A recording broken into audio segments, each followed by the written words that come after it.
Hello everyone, आपका स्वागत है मेरे चैनल योर फुजोशी में। आप लोग कैसे हैं? आई होप कि आप लोग ठीक होंगे। तो चलिए हम अपनी स्टोरी की स्टार्टिंग करते हैं। यहाँ पर हमें वांग जी को दिखाया जाता है जो कि बहुत ही ज़्यादा परेशान था और बाहर बैठा हुआ था। तभी उसके पास कोई आता है और कहता है वांग जी सर उठाकर ऊपर देखता है तो वहाँ पर यानली थी। यानली जो कि आज विंग से मिलने जा रही थी क्योंकि उसे पता चल गया था मैडम लैन विंग को वापस घर ले आई है, जिसे जानकर यानली बहुत ज़्यादा शॉक हो जाती है। आज वो विंग से मिलने ही जा रही थी, लेकिन जाने से पहले उसकी बात मैडम लैन से हुई और मैडम लैन के द्वारा जब उसे आयुवान के बारे में पता चला तो वो बहुत ज़्यादा घबरा गई और सीधा हॉस्पिटल ही आ गई, जहाँ पर उसे वांग जी दिखा। वांग जी यानली को देखता है और खड़ा हो जाता है। यानली कहती है आयुवान। वांग जी जिसकी आंखों में आंसू थे वो कहता है उसकी तबीयत बहुत ज़्यादा ख़राब है। यानली कहती है अचानक से ऐसा कैसे हो गया? तभी वहाँ पे मैडम लैन आती है और कहती है ये सब तब से हुआ है जब से विंग गया है। तभी यानली मैडम लैन की तरफ देखती है। मैडम लैन कहती है हाँ यानली, आयुवान अपनी मम्मा को चाहता है पर उसकी मम्मा तो उसे छोड़कर जा चुकी है। विंग ने आयुवान के बारे में भी नहीं सोचा। मुझे ये देखकर बहुत दुख हो रहा है। मुझे तो लगा था विंग आयुवान से बहुत ज़्यादा प्यार करता है, उसे वांग जी पर गुस्सा है, पर वो आयुवान से तो गुस्सा नहीं है, उससे कितना ज़्यादा प्यार करता है। पर मुझे मैंने ये नहीं सोचा था कि विंग आयुवान के साथ ऐसा करेगा। मुझे विश्वास नहीं हो रहा कि आयुवान की इतनी बुरी हालत होने के बाद भी वो आयुवान से मिलने नहीं आया। याली कहती है आपने उसे बताया? तभी मैडम कहती है हाँ मैंने उससे कॉल करने की कोशिश की पर उसका कॉल लग ही नहीं रहा है। मैंने यू से बात की लेकिन फिर मुझे कोई रिप्लाई नहीं आया। याली ये सुनती है और कहती है मैं जा रही हूँ विंग के पास। वांग जी कहता है कोई ज़रूरत नहीं है, वो शायद नहीं आएगा, शायद उसने हमसे अपने सारे रिश्ते नाते तोड़ दिए। याली कहती है ऐसा नहीं है वांग जी, अगर उसे ऐसा करना होता वो बहुत पहले कर चुका होता। वांग जी कहता है फिर उसने मुझे डिवोर्स के पेपर क्यों भेजे और उस पर उसने साइन क्यों किए? याली कहती है डिवोर्स? तभी वांग जी कहता है हाँ उसने मुझे डिवोर्स दे दिया है और मैंने भी उस पर साइन कर दिया है, अब वो पूरा आज़ाद है।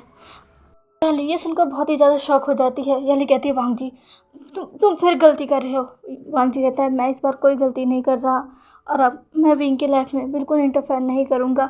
उसे जैसे रहना है वो रहे, एक बार बस मेरा बच्चा ठीक हो जाए फिर मैं यहाँ से सीधा ये देश ही छोड़कर चला जाऊँगा और फिर विंग से कभी नहीं मिलूँगा। यानी ये सुनकर बहुत ही ज़्यादा शॉक हो जाती है और कहती है नहीं वांग जी ऐसा ऐसा मत करना, मैं विंग से बात करती हूँ, मैं विंग को आयुवान के बारे में बताती हूँ, ऐसा क्या कर। यानी वहाँ से सीधा भाग जाती है। वांग जी कुछ भी नहीं कहता, वो दोबारा अपनी जगह पर बैठ जाता है। उसकी आंखों में आंसू थे और मैडम लैन वांग जी के पास जाकर उसे शांत करने लगती है।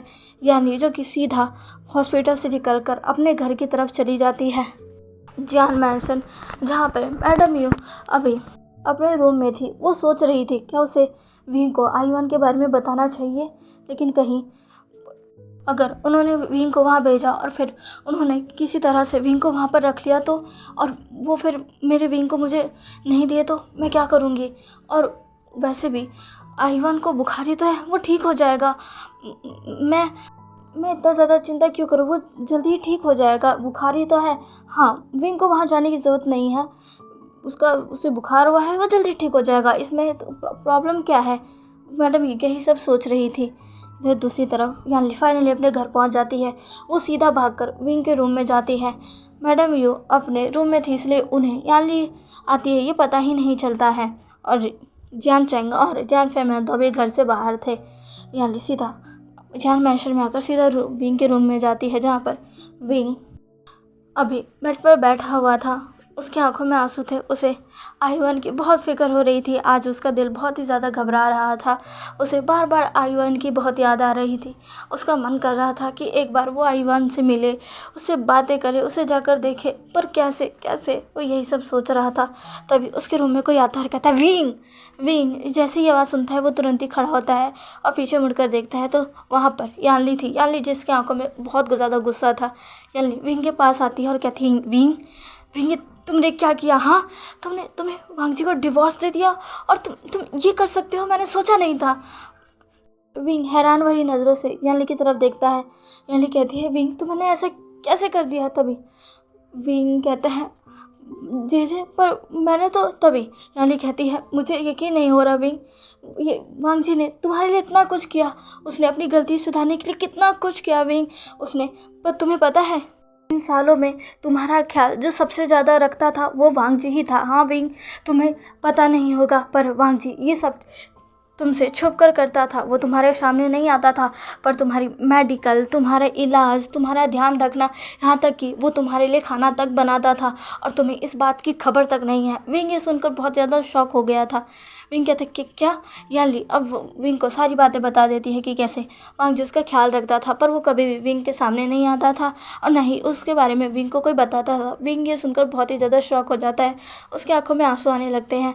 तभी याली कहती है और मुझे यकीन नहीं हो रहा विंग, आज जिसने तुम्हारे लिए इतना कुछ किया उसके साथ तुमने ये सब किया। मैं मानती हूँ पहले वांग जी ने गलती की, पर वो एक गलत फहमी थी और वो अपनी गलती की सज़ा कितने सालों से भुगत रहा है, तब भी तुमने उसे माफ़ नहीं किया। चलो उसे माफ़ नहीं करते, तुमने आईवान के साथ ये क्यों किया? हाँ, वो इतना ज़्यादा बीमार है, वो इतना ज़्यादा तुम्हारे लिए बीमार पड़ गया है कि वो हॉस्पिटल में भर्ती हो गया है और तुम हो कि उस बच्चे को देखने तक नहीं गए। आखिर तुम कैसी मदर हो? उसने तो पूरे दिल से तुम्हें अपनी मम्मा माना था ना, तुम उसकी कैसी मम्मा हो जो कि उसको इस हालत में छोड़ दिया? वो आयुआन जो छोटा सा बच्चा हॉस्पिटल में भर्ती है, मम्मा मम्मा कह रहा है, और उसकी मदर को देखो, तुम खुद को देखो विंग, तुम उसे छोड़कर यहाँ पर हो। विंग तुम्हें क्या हो गया है? क्या हो गया है विंग? तुम इतने हार्टलेस कैसे हो गए? मेरा विंग तो ऐसा नहीं था। विंग ये सुनता है और उसके पैरों तले ज़मीन खिसक जाती है और वो कहता है कि क्या आयुआन वो हॉस्पिटल में है? तभी याली कहती है तुम्हें क्या नहीं पता था विंग? विंग नाम में अपना सिर हिलाता है। याली शॉक हो जाती है और विंग के एक्सप्रेशन से साफ साफ पता चल रहा था विंग को ये नहीं पता था। विंग याली के कंधे पकड़ लेता है, कहता है जी जी जी जी जी जी जी मेरा आयुन, उसे क्या हुआ? वो हॉस्पिटल में भर्ती क्यों है? वो ठीक तो है ना? जी जी जी मुझे मुझे मुझे मुझे पूरी बात बताइए। याली ये देखती है, कहती है विंग आयुन की हालत बहुत ख़राब है, वो हॉस्पिटल में है, वो सिर्फ तुम्हें चाहता है। विंग ये सुनकर रोने लगता है, कहता है मुझे आयुन के पास जाना है जीजू, मुझे आयुन के पास जाना है, मुझे ले चलो जीजू। विंग रोने लगता है। याली कहती है हाँ चलो मैं तुम्हें लेकर जाऊंगी। याली जो कि विंग को रूम से बाहर लेकर आती है। अब मैडम यू भी बाहर आ चुकी थी। वो जैसे देखती है याली को, विंग को उसके रूम से बाहर लाकर कहीं ले जाते हुए, मैडम ये कहती है याली तुम यहाँ पर? याली अपनी मॉम को देखती है, उसकी आंखों में गुस्सा था। मैडम ये कहती है तुम विंग को कहाँ लेकर जा रही हो? तभी याली कहती है मैं विंग को अपने साथ लेकर जा रही हूँ। ऐसा कहकर वो विंग को लेकर निकल जाती है बिना मैडम यू की आगे कोई बात सुने। मैडम यू शॉक हो जाती है और वो कुछ भी नहीं कर पाती है और याली विंग को लेकर चली जाती है। विंग बस पूरे रास्ते रो रहा था, उसे आयुन की बहुत फिक्र हो रही थी। दूसरी तरफ आयुन को एक रूम में शिफ्ट कर दिया गया था। उसकी हालत अभी भी बहुत ख़राब थी, वो बहुत कमज़ोर सा हो गया था, उसका चेहरा पेल पड़ गया था।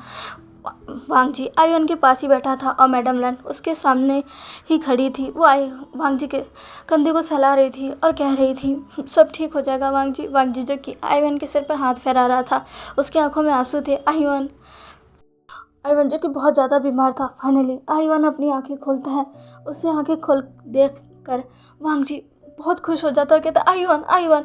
वो उसके फेस को पकड़ लेता है, कहता है आयुन तुम ठीक तो हो ना? आयुन जो कि अपनी आंखें खोलता है और अपने मुझे सबसे पहले बस एक ही शब्द निकालता है, मम्मा। वांग जी ये सुनकर अपनी जगह पर फ्रीज हो जाता है। आयुन कहता है मम्मा वो कहाँ है? वो आ गई। डैडी मम्मा कहाँ है? वो आ गई। वांग जी जो कि कुछ भी नहीं कहता, उसकी आंखों से सिर्फ आंसू निकल रहे थे और उसने अपना सर झुका लिया था। आयुन कहता मम्मा कहाँ है? डैडी मुझे बताइए ना।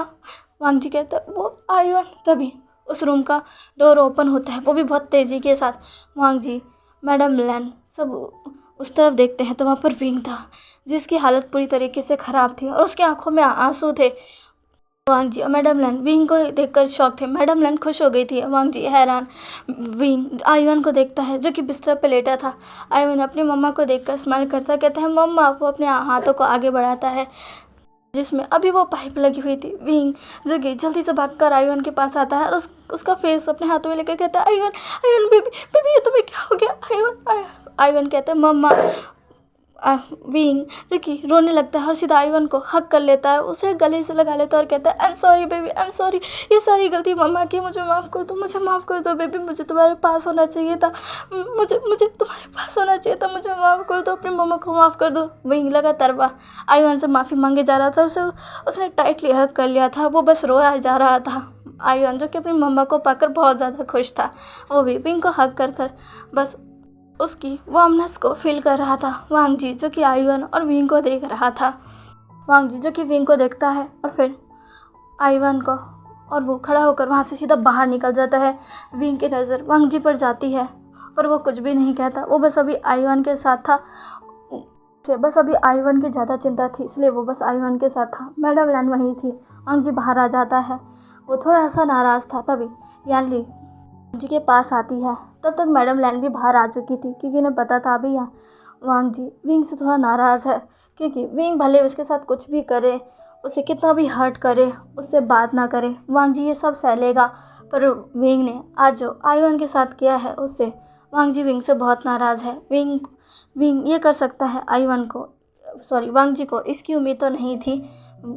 गलती वांग जी ने की है, आईवन ने तो नहीं।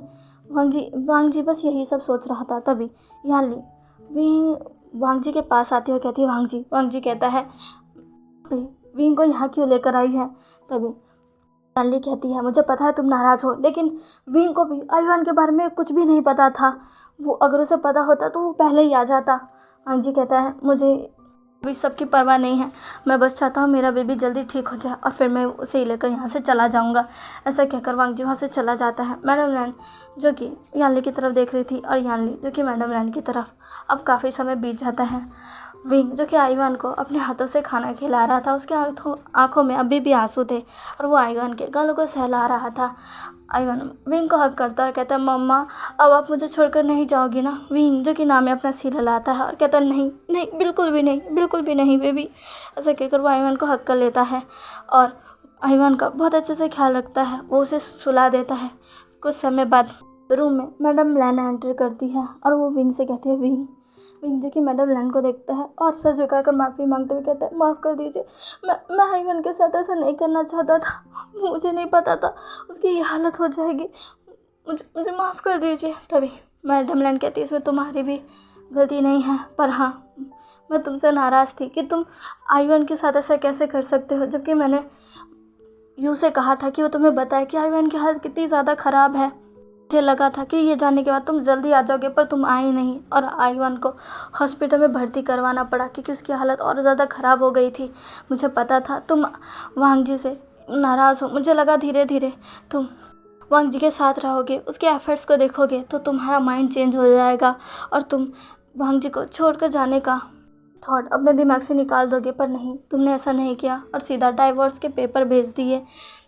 तुम्हें पता है उस समय मेरे वांग जी का दिल बहुत ज़्यादा टूट गया था, फिर भी उसने वही किया जो तुम चाहते थे, उसने साइन कर दिया ताकि तुम खुश रहो, लेकिन तुम उसके बच्चे के साथ ऐसा करोगे उसने नहीं सोचा था, इसलिए वो अब तुमसे नाराज़ है। विंग ये सुनता है और उसको बहुत बड़ा झटका लगता है। विंग कहते क्या मुझे तो किसी ने आईवन के बारे में नहीं बताया, और डिवोर्स पेपर तो वांग जी ने भेजे थे ना मेरे लिए, मैंने थोड़ी ना, और मैंने तो उस पर साइन भी नहीं किया, वो वांग जी था जिसने साइन कर मेरे पास डिवोर्स पेपर भेजे।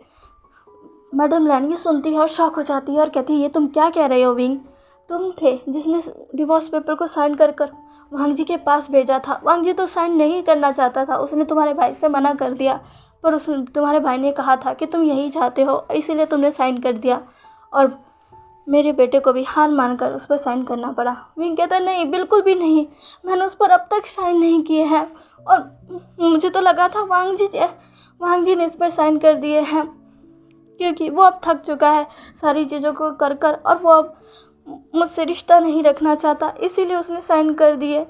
मैडम लैन कहती है नहीं, ऐसा कुछ भी नहीं हुआ। मैडम लैन सोचती है, कहती है और मुझे सारी बात समझ आ गई है, वो लोग चाहते ही नहीं हैं कि तुम वांग जी के साथ रहो, इसलिए उन्होंने तुम्हारे और वांग जी के बीच मिसअंडरस्टैंडिंग क्रिएट कर दी। विंग जो कि बहुत ही ज़्यादा रो रहा था, वो मैडम लैन सब कहता है मदर मैं नहीं जाना चाहता, मैं कहीं नहीं जाना चाहता, मैं अपने आईवन के साथ रहना चाहता हूँ, अपने बेटे के साथ और अपने हस्बैंड के साथ, मैं वांग जी के साथ रहना चाहता हूँ। मैडम लैन ये सुनती है और खुश हो जाती है, कहती कि क्या सच में विंग कहता हाँ मैंने फ़ैसला कर लिया, मुझे अपना बेटा और अपना हस्बैंड चाहिए और मुझे कुछ नहीं चाहिए। मैडम लैन ये सुनकर बहुत ज़्यादा खुश हो जाती है और विंग को गले से लगा लेती है। गेट पे खड़ा वांग जी भी ये सारी बातें सुन लेता है। उसके चेहरे पर एक स्माइल तो आती है लेकिन अभी वो कुछ भी नहीं कहता है। अब धीरे धीरे वक्त बीतता है। आयुन की हालत अभी ख़राब थी इसलिए उसे आज तो हॉस्पिटल में ही रखना था। अभी रात का समय था। विंग बाहर निकलता है। वांग जी बाहर ही बैठा था, उसने अपने सिर को दीवार से लगाया हुआ था। विंग घबराते हुए धीरे धीरे कदमों के साथ वांग जी के पास आता है। वांग जी को जैसे ही महसूस होता है कि कोई उसके पास आया है, वांग जी अपनी नज़र को घुमाकर देखता है तो वो विंग था जो कि घबरा रहा था। वांग जी कुछ भी नहीं कहता है। विंग वांग जी के पास आकर बैठ जाता है और वो कुछ भी नहीं बोल रहा था। दोनों काफ़ी देर तक ऐसे ही बैठे रहते हैं और फिर वांग जी कहता है बोलो विंग, मैं सुनना चाहता हूँ। विंग कहता है मुझे माफ़ कर दो। वांग जी कहता है क्या बस यही। विंग जो कि अब खुद को रोक नहीं पाता और सीधा वांग जी को हक कर लेता है। कितने साल बाद विंग ने फर्स्ट टाइम वांग जी को ऐसे हक किया। वांग जी ये देखकर बहुत ही ज़्यादा शॉक था और साथ ही खुश। तभी उसे अभी कुछ महसूस होता है, कुछ सुनाई देता है, वो कुछ और नहीं विंग था जो रो रहा था। उसके आंखों के आंसू वांग जी के सर पर गिर रहे थे और वो रो रहा था। वांग जी ये देखता कहता विंग वो विंग को अब बैग उसे भी वांग जी हक कर लेता है और विंग के बैग को सहलाते हुए कहता है विंग शांत हो जाओ। विंग जो कि रोते हुए कहते हैं लंजा मुझे माफ़ कर दो, मैं ऐसा नहीं चाहता था। लंजा मैं तुम्हारे साथ रहना चाहता हूँ। लंजा मैं अपने बेबी के पास रहना चाहता हूँ, मुझे कहीं नहीं जाना। लंजा प्लीज़ मुझे कहीं नहीं जाना, मुझे यहीं रहना है। ऐसा कहकर विंग बस रो ही जा रहा था और वांग जी जिसके चेहरे पर स्माइल आ गई थी पर उसके आंखों में आंसू थे। वांग जी कहता है क्या सच में विंग कहता है हाँ लंजा। वांग जी को बहुत खुशी हो रही थी तो विंग ने कहा कि वो वांग जी के साथ रहना चाहता है और कहीं नहीं जाना चाहता। दूसरी बात विंग बस वांग जी का लंजा कहे जा रहा था पहले की तरह। वांग जी अब विंग का फेस उठाता और कहता हाँ तुम्हें कहीं जाने की ज़रूरत नहीं है, तुम्हारा घर यही है तुम यहीं रहोगे अगर तुम यही चाहते हो तो। विंग कहता है क्या सच में लंजा। वांग जी कहता है विंग कहता है और लंजा मैंने तुम्हें डिवोर्स नहीं दिया, मैंने वो नहीं किया, मैंने साइन नहीं किया। तभी वांग जी कहते हैं मैंने सब सुन लिया था विंग, तुम्हें कुछ भी कहने की कोई ज़रूरत नहीं है, मैं सब समझ गया। अब तुम्हें मुझसे कोई दूर नहीं कर सकता, तुम यहीं रहोगे मेरे साथ आयुआन के साथ। विंग खुश हो जाता है और सीधा वांग जी को और ज़्यादा टाइटली हक कर लेता है।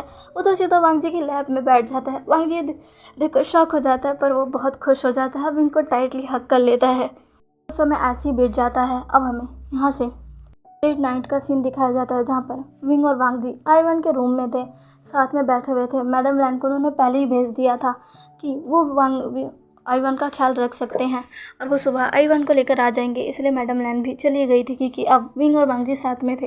विंग और वांग जी साथ में बैठे थे। वांग जी ने विंग का हाथ पकड़ा हुआ था। विंग वांग जी की तरफ देख रहा था और वांग जी विंग की तरफ।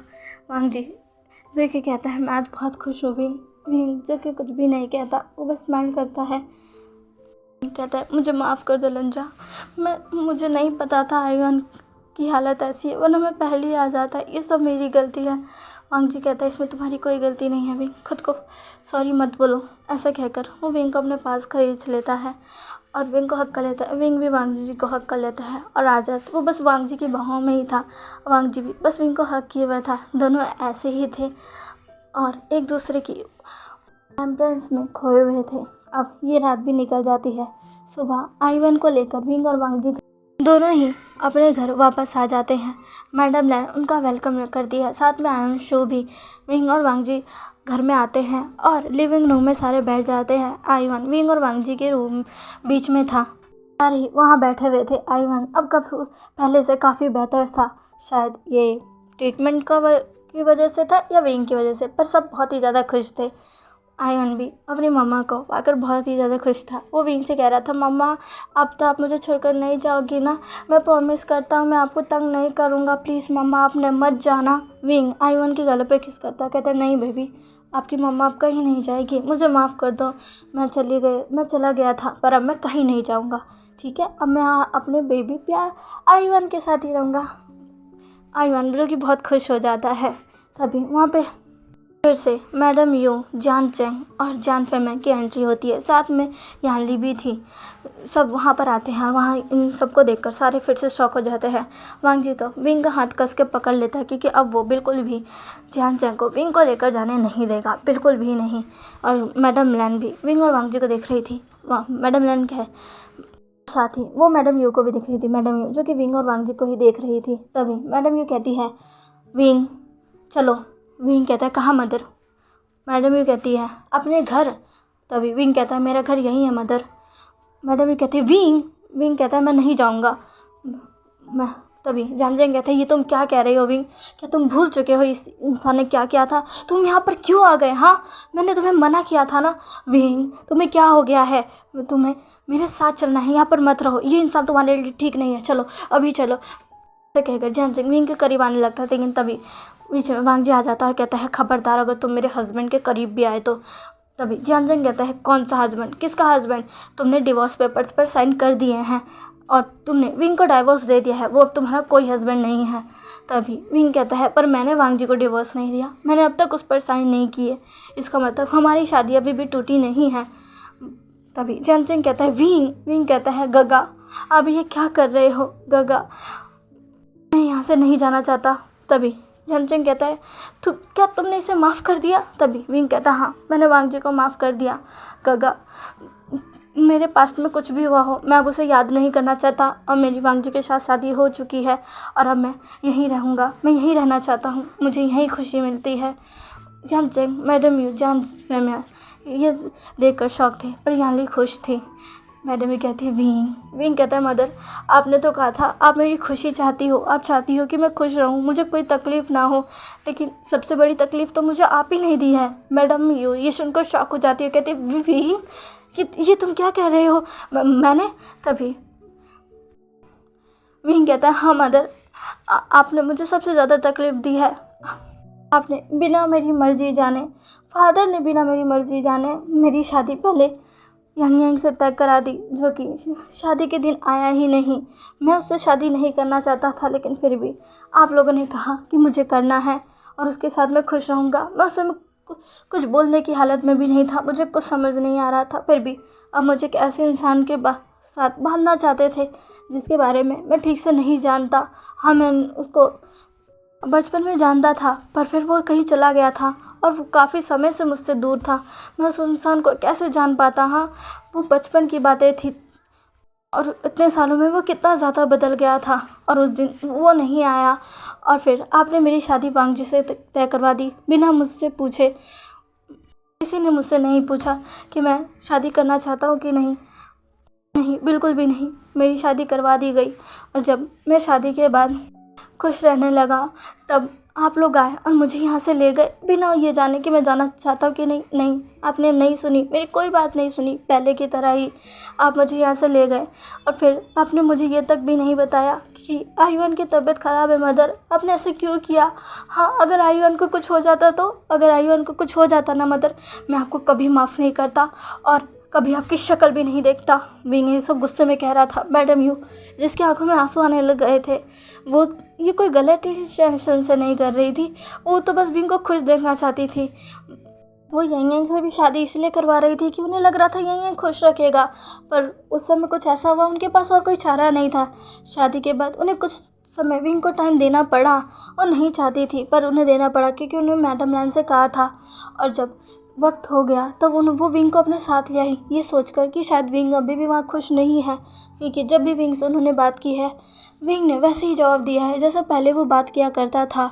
विंग ज़्यादा अपनी मैरिड लाइफ के बारे में बात ही नहीं किया करता था। मैडम यू को लगा कि अभी तक उसमें कोई इम्प्रूवमेंट नहीं आई और नहीं कभी आएगी, इसलिए वो विंग को अपने साथ ले गई थी। आयुन के बारे में उसने इसलिए नहीं बताया क्योंकि उन्हें लगा आयुन को फीवर है, वो जल्दी ठीक हो जाएगा, पर उन्हें ये नहीं लगा था इस चीज़ से विंग बहुत हर्ट हो जाएगा। मैडम यू कहती पर विंग कहता है, मदर आप ऐसे कैसे कर सकती हैं? विंग की आंखों में आंसू आ गए थे, वो रोने लग गया था। वांग जी उसे हक करता है, उसकी आंखों के आंसू पोंछता है, कहता है विंग शांत हो जाओ। यानली अपनी मदर के पास आती है, कहती है मदर आप समझ नहीं पाई, अब देख नहीं पाई, आप चाहती थी ना विंग खुश रहे, देखिए विंग यहाँ खुश है, मैंने खुद देखा है, मैंने आपको कहा था ना विंग बहुत खुश रहने लग गया है, आपने मेरी बात क्यों नहीं मानी? मैडम यू कहती है क्योंकि मैंने देखा नहीं।